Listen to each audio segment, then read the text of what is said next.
Rose, your host, and this podcast is for higher education leaders who are passionate about shaping the future of colleges and university, where tradition meets transformation.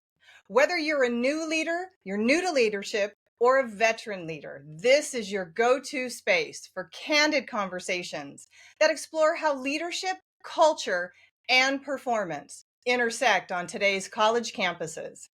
Today's guest is Dr. David Garrison, Associate Dean of Science and Engineering at the University of Houston, Clear Lake. David is a visionary academic and scientific leader with over 2 decades of experience driving innovation in higher education. With a background in high performance computing, collaborations with NASA and the FAA, he brings a unique blend of research experience, administrative leadership, and strategic insight. Get ready for a compelling conversation on leading through complexity, building research capacity, and staying future focused in an evolving academic landscape. This is Think Forward, and let's get started. Hi, David. How are you? I'm good. How are you? I'm doing great. I'm just so excited to have this conversation with you. Is there anything that you'd like to start out with before we begin really getting into thinking forward? Well, like they say, this man needs no introduction. I think that introduction needs no man. So I'm ready to get going. Yeah, well, let's get started. I know that you're not new to a leadership role, but you started a while back, and there had to be some significant realities of what it's like to lead, but also what it's like to lead in higher education. Can you fill us in a bit or tell a story for us?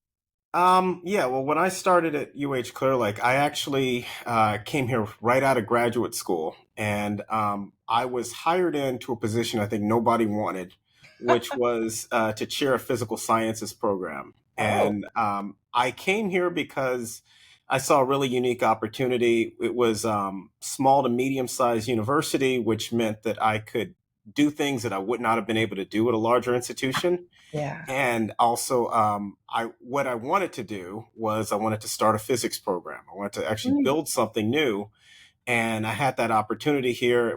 I noticed the university was right next to NASA Space Center, and yes. it did not have a physics degree. So I thought that that was just a really, really unique opportunity that nobody had taken advantage of, and so that's one of the reasons I came here. So, and then since then, I found different challenges along the way, and that's what kept me here for a while. Oh, I love that. You talk about challenges and you talk about wanting to start a physics program there. And so that is obviously your individual ambition. So, how does that align with the collective institutional goals and competing priorities? I'm sure you have faced challenges there. Yeah, and I think that what it all comes down is to his mission, and that university, well, nonprofit organizations in general, and then a lot of universities specifically, at least ideally mission-driven organizations Yeah. where you can see that there's a clear mission. It's not just to make money. It should be to achieve a certain goal or to serve a certain population. And I think at least when I came here, that was what we were doing. And so when I could see an alignment between the mission and what it is I want to do, then things really work. So when I came here, I saw that, we really advertise ourselves as a university that was founded because of NASA and a Hmm. relationship with NASA. And so I looked at NASA and I said, well, they need a physics program that fits within what NASA wants. And one of the reasons we were able to get this program started was because I went and networked with people at NASA, and they told me that was what they wanted at a lot of different levels. And so even though it wasn't necessarily an objective of the administration of the university at the time, it did fit within the stated goals of the organization. And I think that was a big thing. When I became associate dean, one of the first things I did was I had each one of our academic programs write a mission statement, like kind Ah, of a mission of or vision for each academic program. And it great. was just to kind of refocus everything. It may Yes. seem like a silly exercise, but I really like these statements because it really forces us to look at, well, what are we supposed to be doing? Right. And then we can look at, well, is the stuff we're doing really fit within that? Yeah. Let's stay on that. Mission, vision, what are we supposed to be doing? That to me sounds like sense of purpose. Mm-hmm. So let's do two things. Let's personalize it. What is your sense of purpose that drives you? And how does that align to the collective sense of purpose of the University of Houston or your department there in Clear Lake?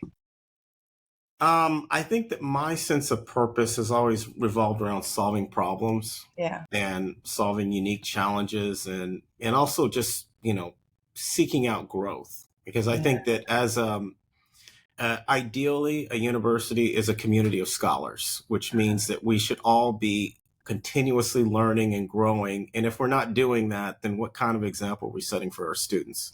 So, and that applies to everybody. That applies to not just the faculty. That applies to the president, the provost, the staff. If they aren't continuously learning something new, then are really stretching themselves, and there's not a growth curve involved, then things just don't work because we're not setting that example. And I think that when you've seen things go negative in higher education, a lot of it is because we've kind of lost that sense. We've got, when you have leadership that's not learning about leadership, that's another thing. So as I went through different leadership roles, and like when I became faculty senate president, one of the things that changed was my reading. And I would, I'm one of these people, I'm always reading. I always have, I've got a book on a Kindle, I've got a physical book, and I've got an audio book, and I've got basically all three of them are running at any given time. And so as I kind of went into more leadership type roles, the stuff I read changed. And so I wasn't reading, I don't have the luxury of just reading a bunch of physics books, even though there might be some really good ones by, some really well-known people. What I started reading more was things on psychology, things on philosophy. And, I need to be able to not just understand my discipline, I need to be able to understand other people's disciplines. So I read, I can't focus on just physics. I learn about AI. I learn about machine learning. What's going on with quantum computing. I learn about, I think one of the most influential books I've read over the past 20 years was Thinking Fast, Thinking Slow by Daniel Kahneman. Yes. Where he talks about the two different modes of thinking, which is there's a fast, intuitive mode of thinking, and there's a slow, deliberate mode. And if you really stop and you think about it and you read that, then you really start understanding how people make decisions and why they make the decisions they make, and how things like bias creep in, and which becomes very important if you're in a leadership position, is to understand bias, because that's the thing that gets in the way of you making good decisions. That's the thing that gets between the mission of what you're supposed to achieve and your own ego. That's the thing that causes people to hire not the best people to do the job that needs to be done, and which end up handicapping the organization later on. Yeah. I love your perspective. What I hear you saying is the importance of lifelong learning. And what I also hear is a high level of emotional intelligence, your self-awareness of, I can't just read physics books. I have to read more on psychology, and I need to really tune into the human aspect of what is going on in our higher education institutions. What else would you advise leaders? Let's talk about maybe new leaders to focus on in terms of leader development, not just developing themselves, but developing the relationships that they have.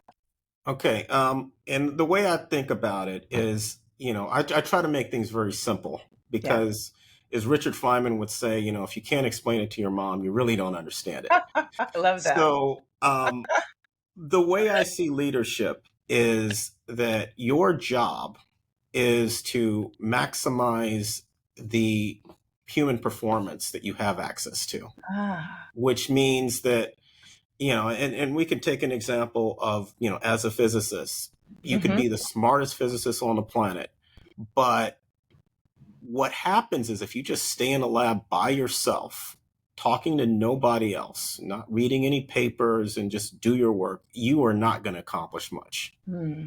But you take that same physicist, you send them to a conference where they get to talk to colleagues. I mean, these people, they may be the most brilliant physicists on the planet, and these people they're talking to might not be on their level, but you'll see things coming out of that, new ideas, new ways of looking at things that really open them up.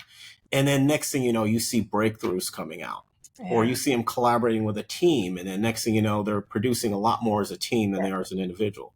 It's the same way with leadership, where I think one of the most unfortunate things that's happened in higher education is that we've really corporatized the leadership, where we've gone away from shared governance and the idea that everybody has input and everybody has opinions, and we can find a way to bring all this together to make decisions collectively, to a more top-down decision-making approach by people who might not have that academic experience. So what ends up happening is that in a properly run, and I think when the United States higher education system was the envy of the world, we had strong shared governance, and we had a strong tradition of being able to make decisions where you're taking all this input and you're bringing all this information in, and you're able to utilize all of these experts. I mean, we've got an average university has got hundreds of people with PhDs who are experts in their field,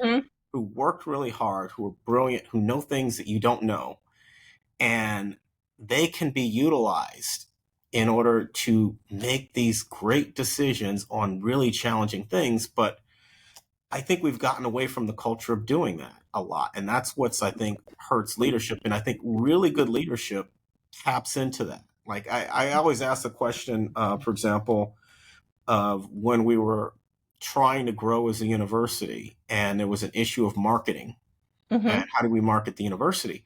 I always kind of wondered, well, we have a marketing department, which PhD people who are teaching marketing to students. What do they think about our marketing? What do they think we should be doing? And the answer was they were never asked. I mean, instead of asking them, we go out and we hire a marketing firm with a bunch of people with bachelor's degrees in marketing, maybe a few MBAs, and we ask them, how do we market? Instead of asking these experts that are right there working for us. And I mean, I've seen the same thing with IT, where we have a computer science department and they're not really consulted on what they need to be doing there. And so it's kind of like we have the expertise, it's not always being heard, it's not always being acknowledged, and then, you know, and that becomes a problem, I think, that in terms of really being able to solve problems effectively. Absolutely. You know, human performance, shared governance, being present and being part of the conversation to move the organization forward. So utilizing the talent that we have. So I want to talk about higher education institutions ensuring that we're prepared for what's ahead of us. And that means future technological advances and also the disruptions they cost. If we have all this talent, how can we ensure that we're tapping into that? We're bringing people to the table, because you mentioned AI. Well, it's not going to stop there. There's going to be future technological advances. I mean, I'm looking in your office right now and I'm seeing a word processing system that I know I had when I was going for my undergrad degree a long time ago. And so we have evolved so much. So how can we prepare ourselves for what's ahead and then prepare for the disruption it's going to cost? That's a good question.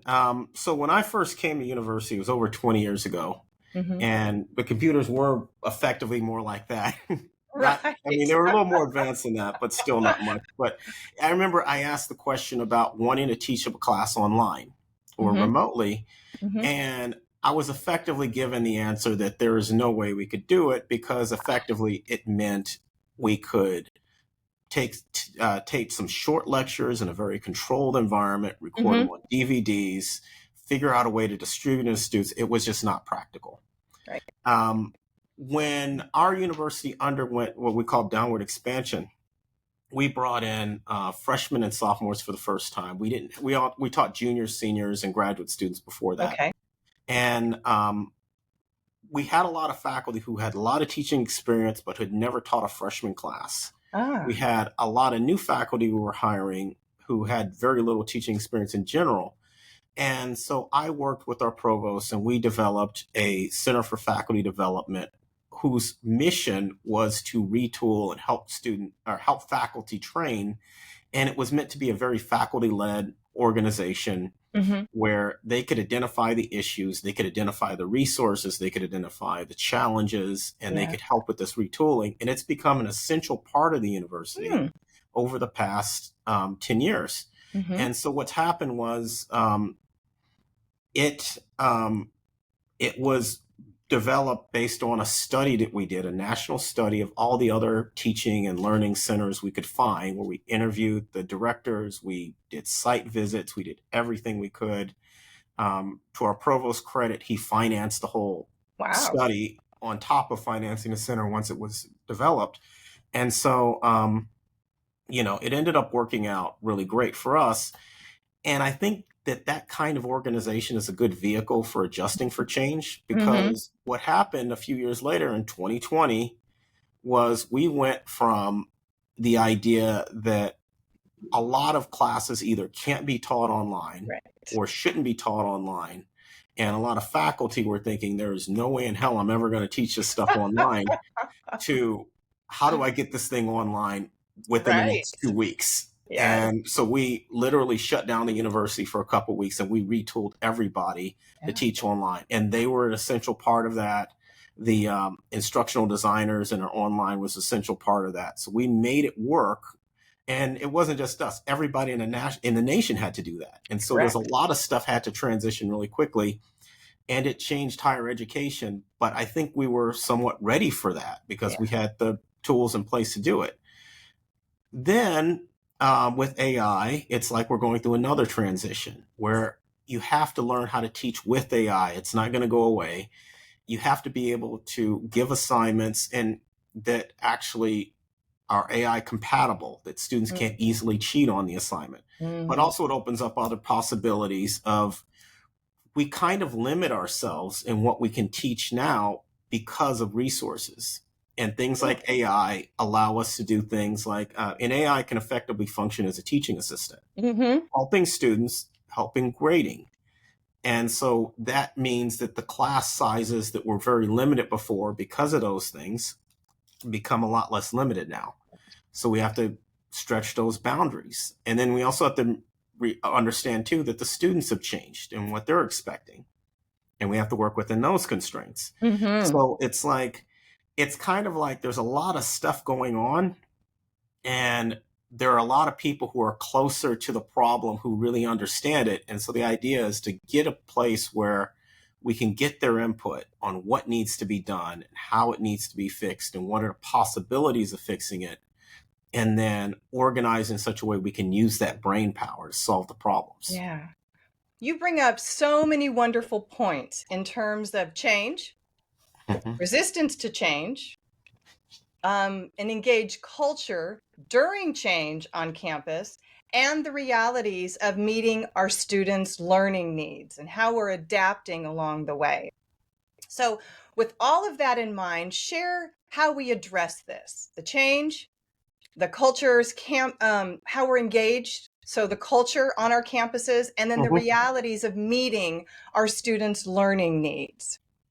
Yeah, and a lot of that, we're also dealing with political and financial realities on top of that. So it's even more complicated. Correct. And so one of the things is we have to all get on the same page in terms of what our reality is. Okay. And I think that that's been one of the more difficult things. Like we've had to face budget cuts, and there's a lot of faculty who it wasn't real to them because, when I own a small business, and I know that when people are getting their paycheck on time every month, it's hard for them to understand that there is a financial problem. Good point.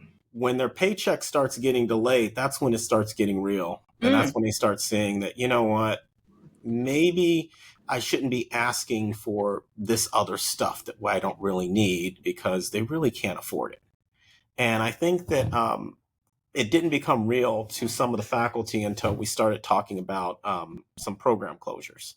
Oh. And before that, I mean, we'd weathered financial issues before without Mhm. anybody being furloughed or losing their job, and maybe there was just a few vacant positions that were cut. Right. So that does change things. But at the same time, I think, again, it means getting people to that reality. At the same time, I think that means leadership has to be on that reality. I mean, I think that one of the problems that we face in higher education that I've seen over the last 20 years is that when I first came into higher education, if you wanted to be a university president, there was one path to do it. And that was you go up through the faculty, Mm-hmm. you become a department chair, you become a dean, you maybe probably become a provost, and then you Right. become the president. Mm-hmm. And only somebody who's gone up through that and has that experience of as the faculty, as somebody running the university, as understanding the financial side and the budget model and the Yes. business model of the university could become a president. Mm-hmm. Nowadays, it's political appointees. It's people who were private sector individuals who got on a board and now they're put into positions of leadership. And the ironic thing about it is that now, you know, somebody like that has a better chance of being a university president than I do.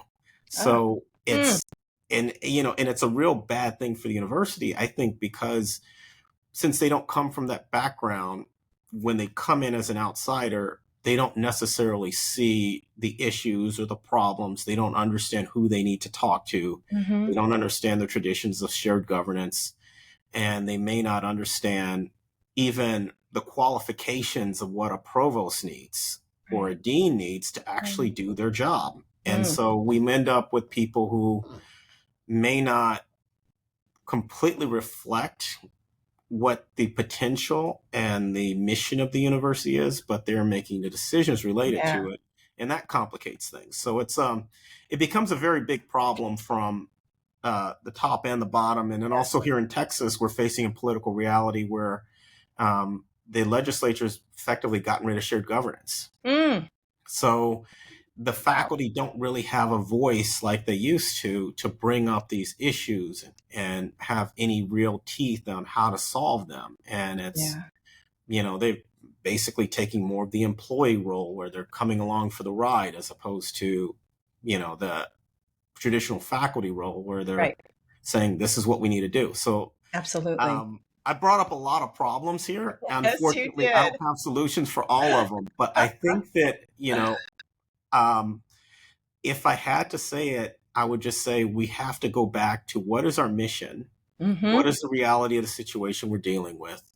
How can we take advantage of the technology, the resources in order to accomplish that mission in as effective the way as possible? And I think that, you know, we're losing tools to do that. We are like DEI, I felt, you know, and that's a hot button thing in politics. Yes, it is. But I think that one of the big tragedies of this whole political shift is that when politically, when it turned against DEI, a lot of the university presidents gave up on it without a fight because I don't think they really understood the purpose of it and what it is. And my understanding of it is that it was really a business tool, first and foremost, for higher education, with a lot of advantages on the business side of higher education because they saw demographic issues coming in the future. And they knew that they had to create a more welcoming environment to get the, you know, to bring in the enrollment and to retain students that they needed to retain. And enrollment is financial. It is the lifeblood of a university. And so when you get rid of DEI and you start having these enrollment retention issues, that's going to hurt the university. It also has an impact on hiring because one of the big aspects of DEI is anti-bias training. And so I think in the absence of anti-bias training, people have a bias to hire people that look like them and think like them. And that might not be the best thing for an institution. I think that that's it was a thing where it really leveled the playing field in order for administrative jobs. And I think that in the absence of it, we can tend to hire more people who can say the right things and look the right way, but not really be able to solve the problems we need solved.